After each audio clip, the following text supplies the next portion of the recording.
Hola amigos, bienvenidos a esta clase de transferencia de calor. Hoy hablaremos de convección natural, la primera parte del tema. Aquí vemos el contenido de la presentación, iniciaremos hablando del mecanismo físico de la convección natural, luego definiremos el número de Grachov, muy importante en este tema, y finalizaremos hablando de convección natural sobre superficies comunes. Mi nombre es Gary Fernando García Sánchez, espero que les sirva muchísimo esta clase. Para entender el mecanismo físico de la convección natural, vamos a iniciar considerando un huevo caliente que acabamos de cocinar y lo ponemos a enfriar al aire ambiente. Sin utilizar ningún medio externo, ningún ventilador para mover el aire, lo que pasará es que la capa adyacente a la superficie del huevo se queda completamente pegada a esta por el efecto de la viscosidad. Entonces ahí vamos a tener una transferencia de calor por conducción entre la superficie del huevo y esa capa de aire. Luego, la capa que está más cercana a esa primera capa también se calienta por conducción. El aire, al calentarse, se expande, entonces disminuye su densidad. Y sabemos que un fluido menos denso tiende a flotar sobre un fluido más denso, lo que pasa con el agua y el aceite. Así que ese aire que se ha expandido empieza a moverse para arriba, empieza a flotar y el espacio vacío que quedó es ocupado por nuevo aire frío. Así se producen unas corrientes de aire, unas corrientes de convección natural, y así es que tenemos nuestro mecanismo de transferencia de calor. Es decir, esto ocurre gracias al efecto de flotación, al principio de Arquímedes. En transferencia de calor conviene expresar la fuerza de empuje, la que está sufriendo el fluido, en términos de la temperatura. Y como esta fuerza depende de la densidad, definimos esta magnitud muy importante, el coeficiente de expansión volumétrica. Es una propiedad que expresa la variación de la densidad del fluido con respecto a la temperatura a presión constante. Es decir, esta es la definición. Expresamos a ese coeficiente como beta y será igual a 1 sobre volumen específico por la derivada del volumen específico con respecto a la temperatura a presión constante. Como volumen específico es el inverso de la densidad, también lo podemos expresar de esta manera. Esto se puede aproximar reemplazando los diferenciales por diferencias para que nos quede de esta forma.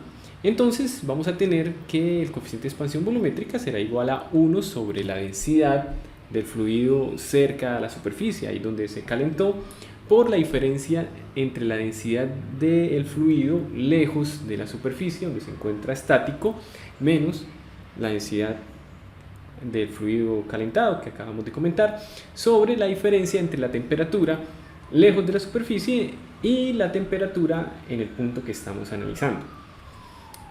Con esto podemos ver esta conclusión, que es importante. Cuanto mayor sea el coeficiente de expansión volumétrica, mayor será el cambio de la densidad con la temperatura. En el caso de los gases ideales, se puede demostrar que el coeficiente de expansión volumétrica es igual a 1 sobre la temperatura, donde esto es importante, hay que expresar esa temperatura para reemplazarla en esta ecuación en unidades absolutas. Kelvin si estamos en el sistema internacional, Rankine si estamos en el sistema británico. Entonces podemos observar que, como lo acabamos de comentar, un gran cambio de beta significa un cambio grande de densidad con la temperatura. La fuerza de empuje es proporcional a la diferencia de densidad, lo cual, como acabamos de ver, es proporcional a la diferencia de temperaturas a presión constante. Esto de que la fuerza de empuje es proporcional a la diferencia de densidad lo podemos ver con este análisis.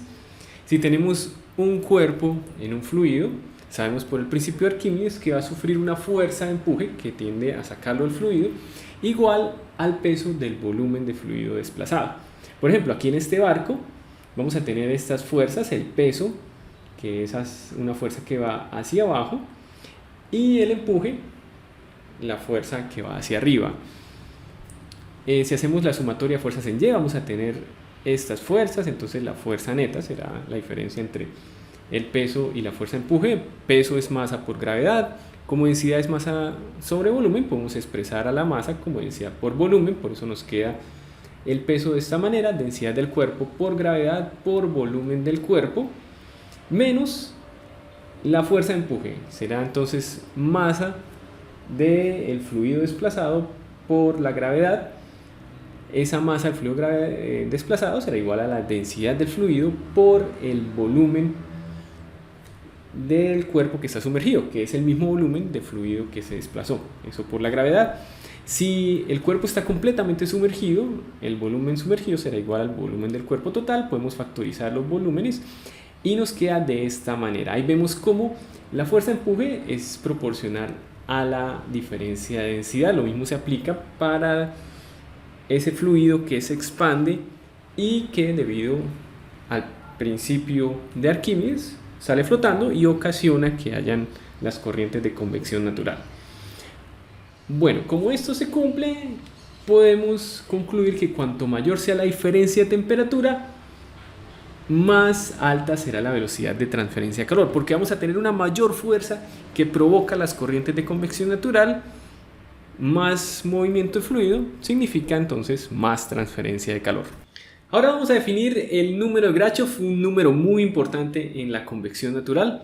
Recordemos que cuando analizamos convección forzada utilizábamos el número de Reynolds para conocer el régimen de flujo. Este número es una relación entre las fuerzas de inercia, que son las que mueven al fluido, y las fuerzas viscosas, que son las que lo retienen. Pues en la convección natural tenemos al número de Grachov para conocer ese régimen. Este número es una relación entre las fuerzas de empuje, que ahora son las que mueven al fluido, y las fuerzas viscosas, que son las que lo retienen.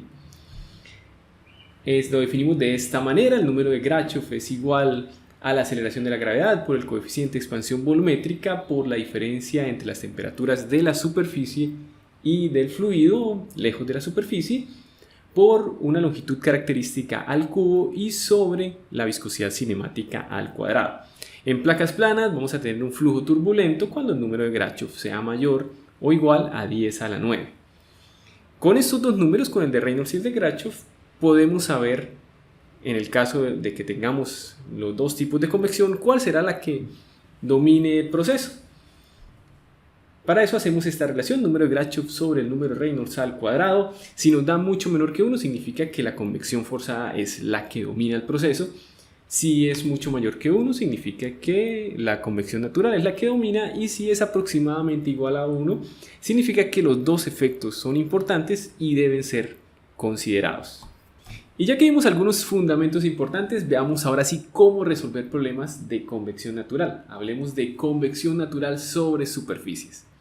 La convección natural depende de la configuración geométrica, de la variación de la temperatura sobre la superficie y de las propiedades termofísicas del fluido. Debido a esta complejidad, con la excepción de algunos casos simples, las ecuaciones que vamos a utilizar provienen de estudios experimentales. Vamos ahora a ver algunas de ellas.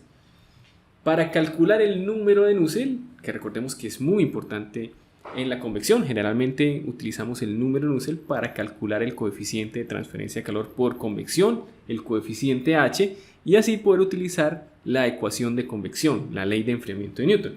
Entonces, ese número dimensional, que ya sabemos que siempre es HL sobre K, de aquí es que despejamos la H, el coeficiente de transferencia de calor por convección. En el caso de la convección natural, es igual también a una constante C por el producto del número de Grachov por el número de Prandtl elevado a otra constante n.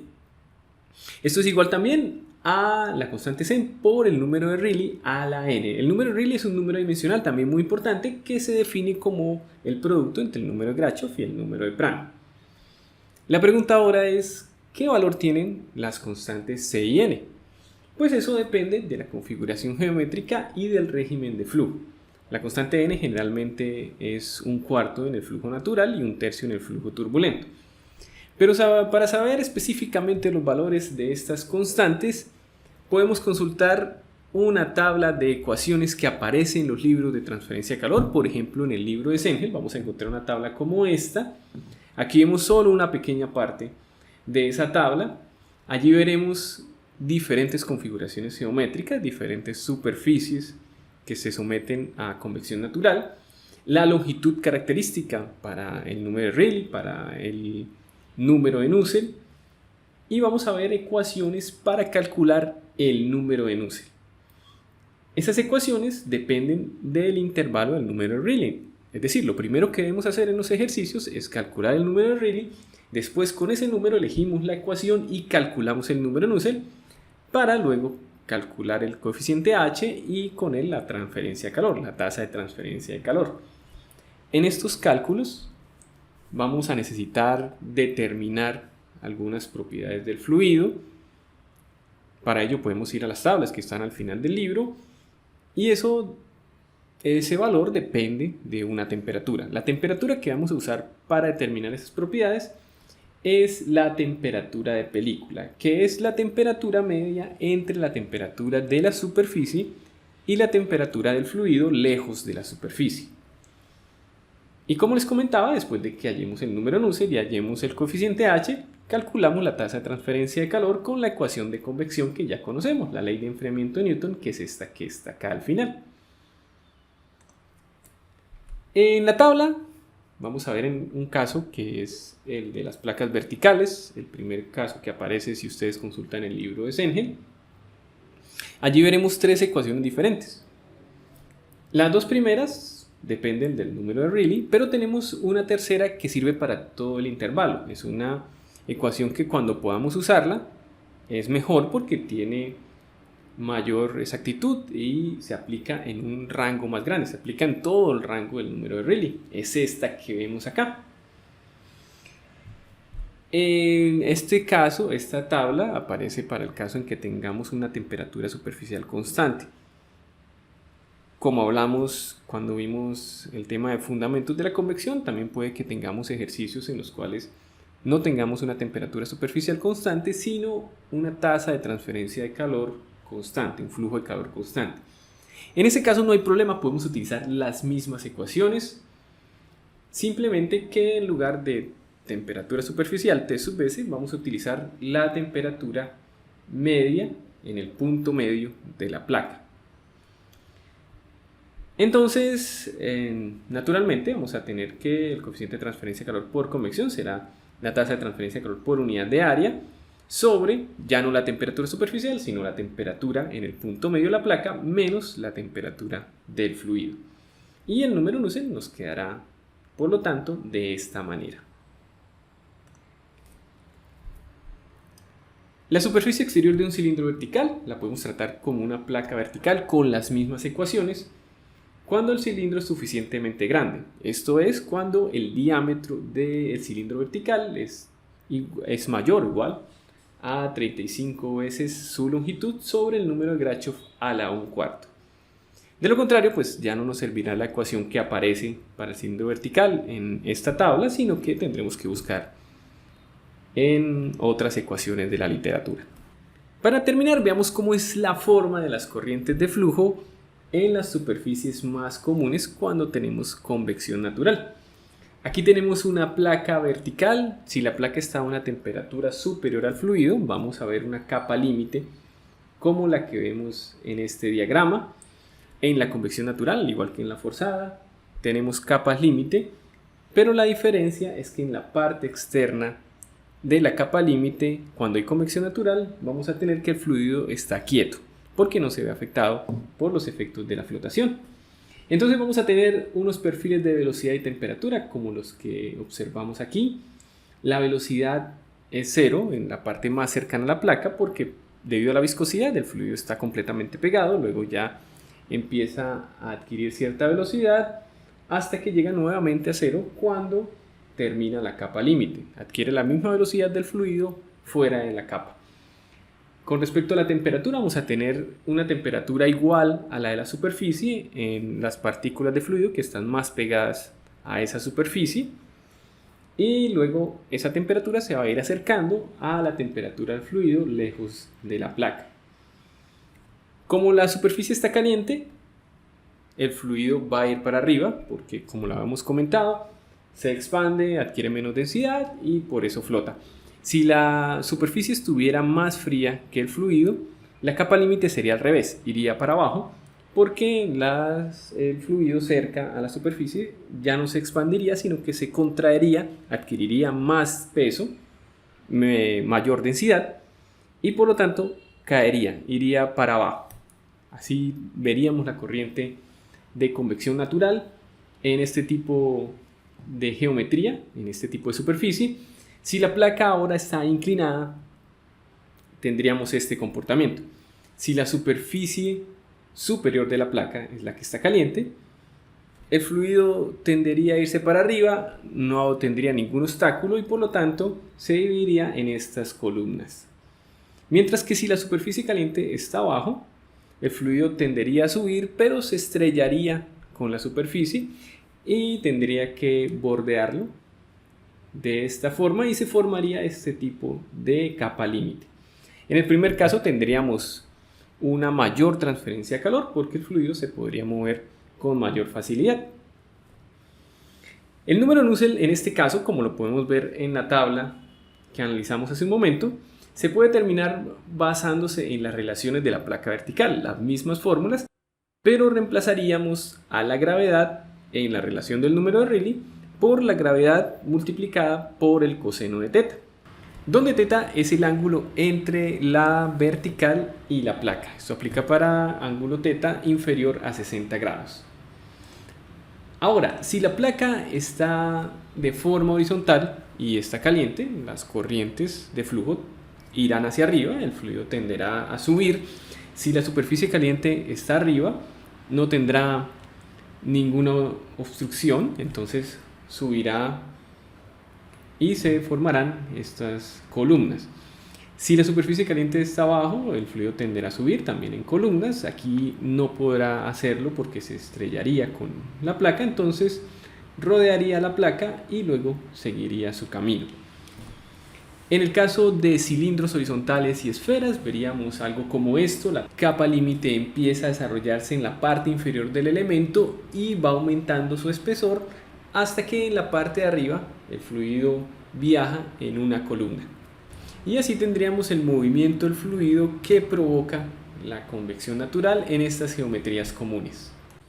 Bien, con esto terminamos este video sobre la primera parte del tema convección natural. Los invito a ver un ejercicio resuelto sobre este tema en un video que les dejo en la descripción. También los invito a seguir viendo la segunda parte del tema. Muchísimas gracias por su atención, espero que les haya servido mucho. Aquí vemos algunas referencias si quieren estudiar más, si quieren aprender más, pueden consultar estos libros. Que tengan un muy buen día, hasta pronto.